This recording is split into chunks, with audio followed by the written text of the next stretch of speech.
सबको नमस्कार। आज इतवार है।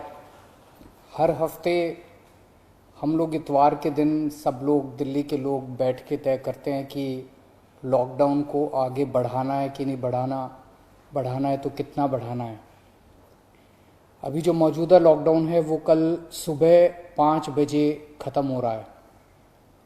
आज फिर से हम सब दिल्ली के लोगों को तय करना है कि लॉकडाउन बढ़ना चाहिए या नहीं बढ़ना चाहिए, अनलॉक होना चाहिए नहीं होना चाहिए। हम सब लोगों को मिलकर ये तय करना है।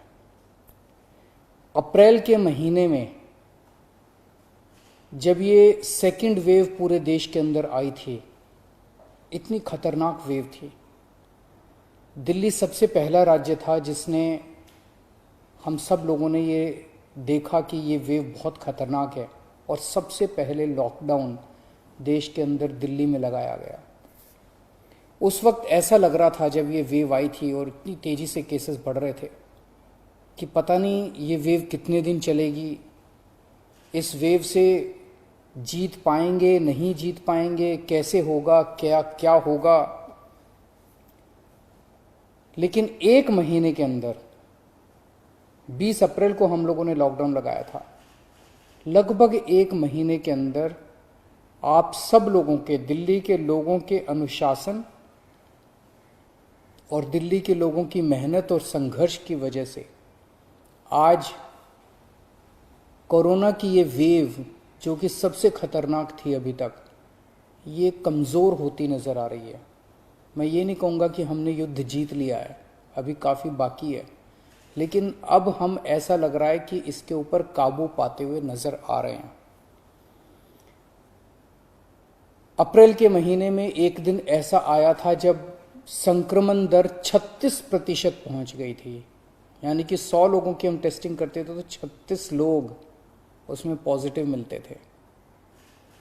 पिछले 24 घंटे का मैं आपको आंकड़ा बताऊं तो ये संक्रमण दर 2.5% के भी नीचे चली गई है। यानी कि अब 100 लोगों की हम टेस्टिंग करते हैं तो उसमें 2.5 लोग संक्रमित पाए जाते हैं और 97.5 लोग ठीक पाए जाते हैं।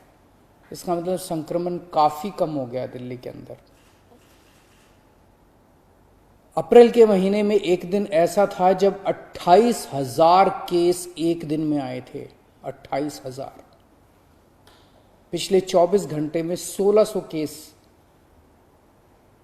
पाए गए हैं दिल्ली के अंदर। 28,000 से 1600। तो दिल्ली के अंदर कोरोना की रफ्तार काफी कम हुई है। पिछले एक महीने में कई सारी समस्याएं आई। उन सारी समस्याओं का हम सब लोगों ने मिलकर मुकाबला किया। दिल्ली के 2 करोड़ लोगों ने एक परिवार की तरह मिलकर मुकाबला किया। खासकर ऑक्सीजन की बहुत बड़ी समस्या आई थी, लेकिन सब ने मिलके, इसमें सबका सहयोग मिला। दिल्ली के लोगों ने, केंद्र सरकार ने, सुप्रीम कोर्ट ने, दिल्ली हाई कोर्ट ने, सब ने सहयोग किया और ऑक्सीजन की समस्या का भी समाधान निकला। अब वैक्सीन की बड़ी प्रॉब्लम आ रही है, वैक्सीन की बहुत कमी महसूस हो रही है, लेकिन मुझे विश्वास है जैसे हमने बड़ी बड़ी समस्याओं का समाधान किया है, ऐसे वैक्सीन की समस्या का भी समाधान निकलेगा। हम मिलकर निकालेंगे। वैक्सीन की जो कमी हो रही है, मुझे पूरी विश्वास है इस कमी को भी हम सब लोग मिलके ठीक करेंगे। इस दौरान पिछले एक महीने हमारे डॉक्टर्स और नर्सेज कई कई दिनों तक नहीं सोए हैं, कई कई दिनों से घर नहीं गए हैं। उन्होंने जबरदस्त काम किया।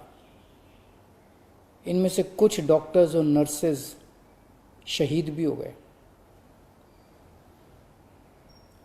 उनकी शहादत को मैं पूरे दिल्ली के सभी लोगों की तरफ से सलाम करता हूं।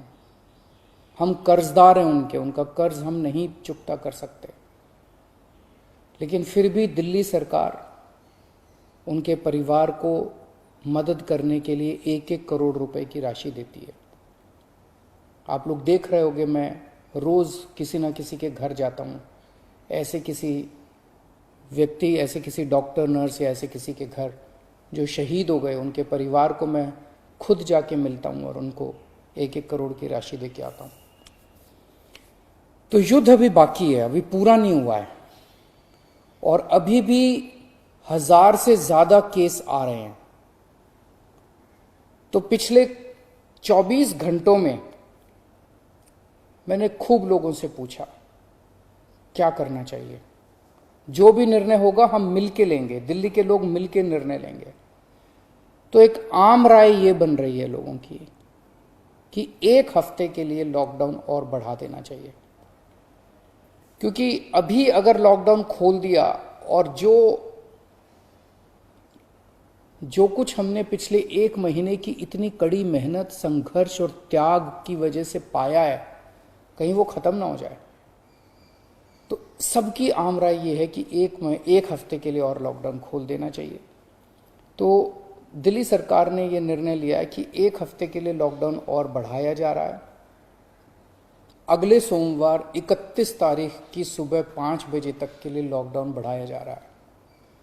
अगर केसेस के घटने का सिलसिला इसी तरह से जारी रहा अगले 1 हफ्ते भी, मेरा आप सब लोगों से अपील है, निवेदन है, जैसे आपने अभी तक सहयोग किया, आपने अभी तक कठोर अनुशासन का पालन किया, लॉकडाउन को फॉलो किया, इसी तरह से आप आगे भी जारी रखेंगे, कोरोना के नियमों को आगे भी फॉलो करेंगे। अगर इसी तरह से केसेस के कम होने का सिलसिला जारी रहा तो 31 तारीख से फिर हम अनलॉक की प्रक्रिया चालू करेंगे। एकदम से अनलॉक करना ठीक नहीं रहेगा, तो वो भी धीरे धीरे कुछ गतिविधियों को 31 तारीख से फिर हम खोलना चालू करेंगे। लेकिन अभी सबकी राय के मुताबिक, मैं दिल्ली के लोगों की राय के मुताबिक 1 हफ्ते के लिए हम लोग लॉकडाउन और बढ़ाने जा रहे हैं। इस वक्त हमारी सबसे टॉप प्रायोरिटी है कि किस तरह से दिल्ली के 2 करोड़ लोगों को वैक्सीन जल्द से जल्द लगाई जा सके।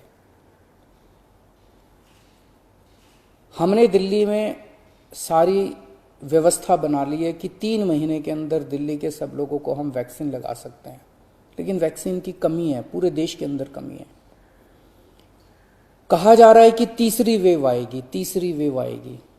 हमें तीसरी वेव का पूरी शिद्दत के साथ तैयारी करनी है। तो हमारी पहली प्राथमिकता तो ये है कि वैक्सीन लग जाए। अगर वैक्सीन लग गई तो शायद तीसरी वेव ना आए। अगर वैक्सीन सबको लग गई तो शायद तीसरी वेव से हम लोग बच सकें। तो एक तरफ तो हम सबको वैक्सीन लगाने की तैयारी कर रहे हैं, जल्द से जल्द लगाने की तैयारी कर रहे हैं, सबके सामने कोशिश कर रहे हैं कि जहां से भी हो सके, केंद्र सरकार से, दूसरी कंपनियों से भी, सबसे मैं खुद बात कर रहा हूं, जितनी विदेशी कंपनियां हों चाहे भारत की कंपनियां हों, कि कैसे हम ज्यादा से ज्यादा वैक्सीन लगा सकें। कोई चाहे कितने रुपए में वैक्सीन दे दे दिल्ली के लोगों के लिए, चाहे हमें अपना जितना भी बजट खर्च करना पड़े दिल्ली के लोगों के लिए वैक्सीन लाने के लिए, हम खर्च करने के लिए तैयार हैं। कहीं से दिल्ली के लोगों के लिए, अपने लोगों के लिए वैक्सीन मिल जाए। तो एक तरफ हमारी ये तैयारी चल रही है और दूसरी तरफ खुदा ना खास्ता तीसरी वेव आती है तो हम उसकी सारी तैयारियां कर रहे हैं। कितने बेड जरूरत पड़ेगी, कितने और आईसीयू बनाने की जरूरत है, कितनी और ऑक्सीजन की जरूरत है, ऑक्सीजन टैंकर खरीदने की जरूरत है, ऑक्सीजन के स्टोरेज टैंक बनाने की जरूरत है।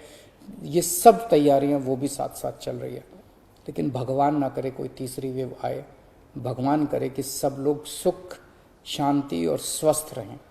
नमस्कार।